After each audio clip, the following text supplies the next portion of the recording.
I think that's hard to do. It's very That's hard difficult to for do. most. It's like turning off everything you know. But I think it also depends on your intrinsic biases. You need to be aware of like where your knobs are skewed, because everyone seems to have their own little different preferences shifted here and there, right?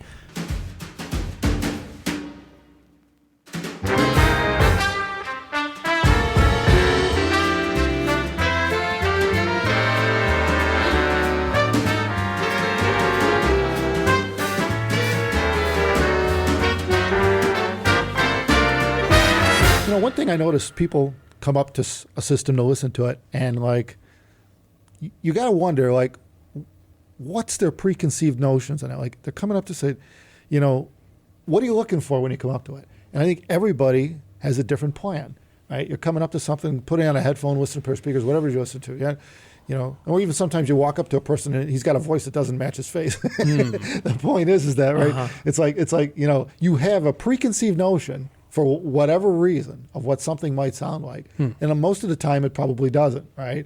Or it's not matching whatever you're looking for. And I mean, let's talk about that. Like seeing horn speakers and they don't sound horny to you? Yeah, right. Yeah, non-horny horn speakers. Mm-hmm. Yeah. It's like that. Yeah. It is a thing, though.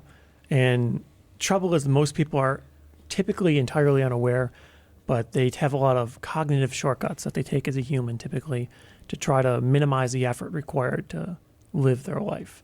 And what that means is when you come up to a product, you kind of sort of have an expectation oftentimes preformed how it's going to sound, whether or not you're going to like it and stuff like that. Whether or not you're really consciously aware of it, that could be entirely different. Most people probably aren't. And it could very well be that they think this isn't going to sound the way they want. And what that means is it increases the likelihood it won't sound the way they want. And conversely, it works as well. And I think that's a big portion of the reason why you get those early show impressions or early impressions for a product that everyone's like, wow, this is the greatest thing ever. And then a month, 2-3 months later, it fades into the sunset and you never hear about it again. The reality of it is, I think it probably boils down to experience. And I mean, we bring up experience a lot on our channel, but, if you already heard a lot of things, it's probably not going to shock you too much when this thing that you never heard comes up to you. But there's a lot of times when you could too. And I think it boils down to how many different things you've ever tried in your lifetime that you have a subset of knowledge. Well, experience can be bad though in this case, because you've heard it so many times. You're like, this brand, X brand. You're like, and you think it sounds one particular way. Maybe true. They That's change. true. They change. Yeah. The things don't stay the same for 100 years, and a lot of people run into that problem where they're They like stereotype things. Yeah, it's like, no, I tried it 20 years ago. I don't even need to look at it again. Yeah, right. It could be completely different now. Yeah. So. And we see this at shows too. We see people, sometimes you kind of see that moment when their mind kind of flips and they come into it thinking this is how it sounds or this is how something does something, and they have an expectation and they're almost showing up to try to prove it to themselves that they're right. That in these years past they're not delusional. And sometimes you see them kind of like they have like a curious look. They're like, oh, actually, and sometimes they'll talk to you and they'll talk you through it and they'll talk about what happened. And I used to think this about this product and actually turns out I was wrong. I must have got a bad showing and, I talked myself into it or something like that. Happens a lot. It's very easy for people to do. And yeah, experience actually could be damaging to some extent. If you listen to so many things and you gather this image, you take the shortcut and you think, well, presumably it's going to be just like this. Yeah, I mean, experience is good, obviously. But the way it could be bad is if you don't view every new thing with an open mind. Yeah. You come in, preconceived notions, full blast. Well, you're obviously not going to like it if you thought everything else. You're sort of tripping on yourself at that point. Yeah. Well, the classic one, I guess you make is Apple. As a company, there tends to be a lot of people, a lot of loyal followers that think everything Apple does is the best thing ever. And the trouble with that is they'll typically give a favorable review to something new that they make, even if it's not good. Or the more classic thing people make fun of is like they talk positively about something Apple did that's like innovative or whatever that everyone else has been doing for time. So that's the intrinsic bias that could be problematic.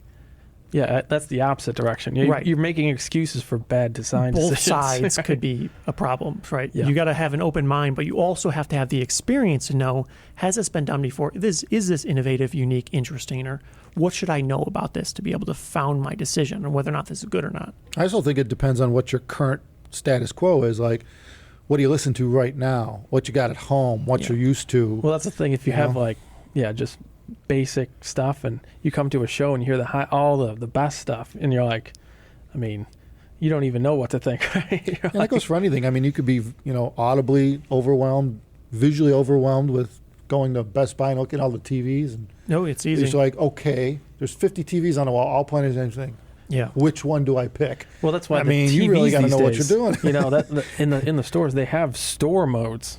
And you could turn it on usually Yeah. at home, and all it does is crank everything up. That sounds about It right. makes it misleading. It makes the right. picture look how most people for a short duration think is better. Yeah, you're running the Pretty much TV, just all TVs oversaturated. running on the fringe of their capabilities. Yeah, It's everything's like, just it's not really saturation right. all the way up. Yeah, Right? that's But it completely looks more wrong. impressive when you're going side by side, and it's Yeah. super overwhelming. Yeah, sound tends to be like that too. People notice the initial sparkles and crackles and high frequency energy, and then you live with that for a few days, and now all of a sudden your ears are bleeding. So yeah, it can go the wrong way real quick. Yeah, I tried that. I turned the store mode on my TV one time and just see it. And I'm like, you can't take it. Yeah. It's like, this is terrible. Yeah, well, you think about it, they're compensating for the lighting in the store, which is probably like a shit ton. I mean, yeah, the background. You're listening. Well, you're watching it in a dark room usually Yeah. at night, right? And they got full on freaking fluorescent lighting in this store that's designed to. You don't have fluorescent lighting in your house, most likely. It's got to be brutal to combat that. Yeah. It's that whole, trying to just get above that level of light. You really got to crank it. But anyway, bottom line is that, people, I mean, it's easy to do. It's very easy to have a preconceived notion of what you're expecting and also what you're after. And that's okay, that's okay. But yeah, I don't know how would you like explain to people like have an open mind needs to be expanded on. Yeah, Right. well, It's a lot. Yeah. And I don't know how you really describe this to someone. Because people don't always understand, I think, that when you say that terminology. Really? Particularly if you don't No, speak they don't. English, or there's not an English there's not a what you call translation to that.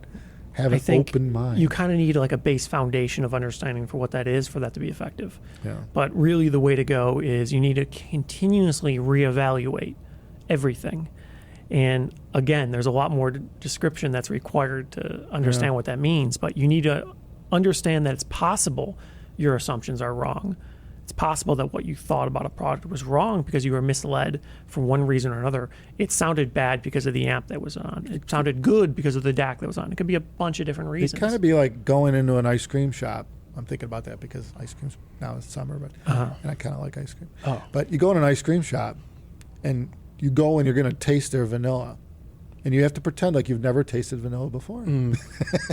Almost. Or at least say, okay, well, I know kind of what this tastes like, but I'm going to pretend, even though I've had 1,000 different vanillas, that I don't really know what vanilla tastes like. Let's see what I think about this, and then judge it on that basis. I think that's hard to do. It's very That's hard difficult to for do. most. It's like turning off everything you know. But I think it also depends on your intrinsic biases. You need to be aware of like where your knobs are skewed, because everyone seems to have their own little different preferences shifted here and there, right? So maybe one thing to you matters a lot more than other people, but you need to discover for yourself whether or not that's the case. And it's a bit of an issue. It's hard for people to do. You almost need to look at products from like a reviewer's perspective.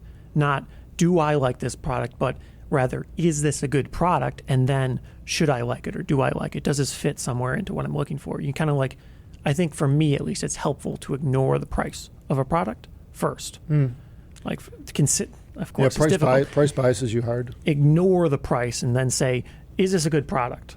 And then say, is it good? Is it reasonable for the price? Is there any value proposition to be had there? Because people look at a price and they'll immediately say, it's either too cheap or too expensive, so I either do or do not like it. Yeah.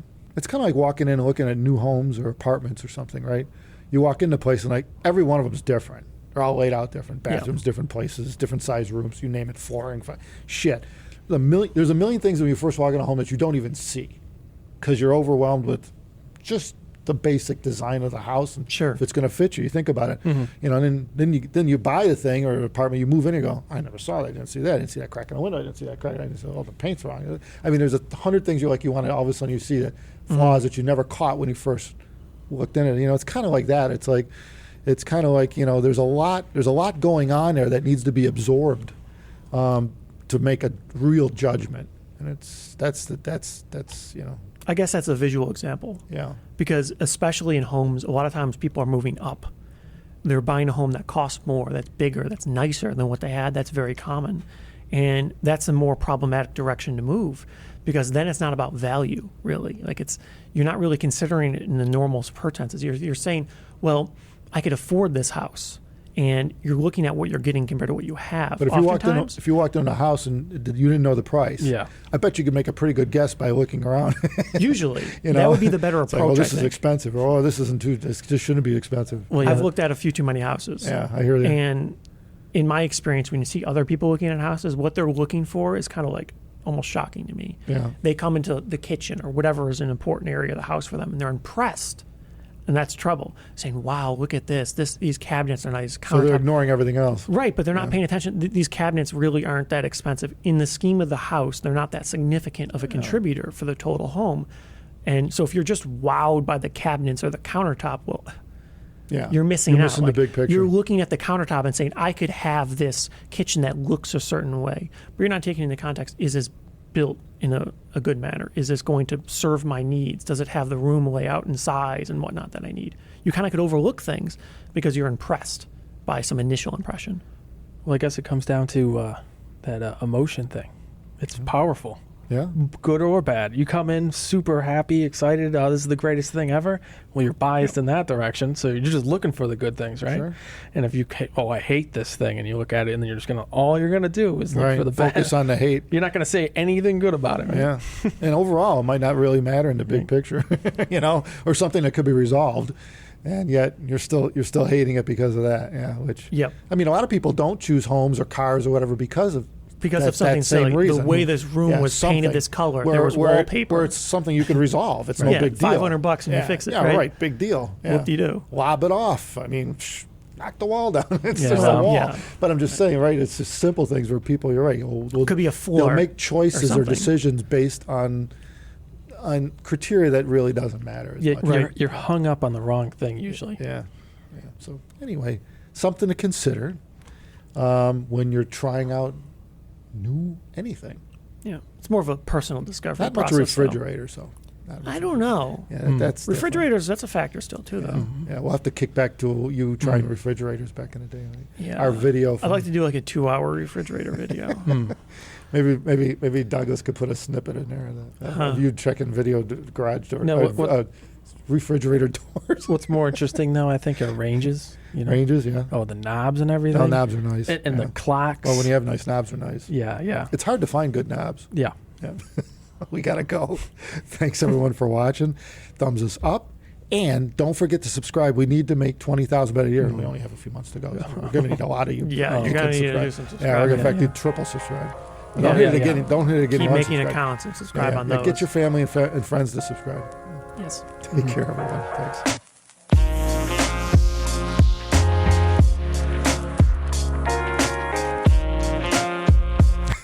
No? Nothing? What's the problem over here? I don't know. I was hoping you'd have something to say. It looked like you were kind of... I went null in the last 10 seconds. So I didn't have anywhere to come I know what you're talking about. I mean, I could talk continuously if you want. Well, anyway. Seemed like I had a bit of a ramble. No, that's good. Yeah. Yeah.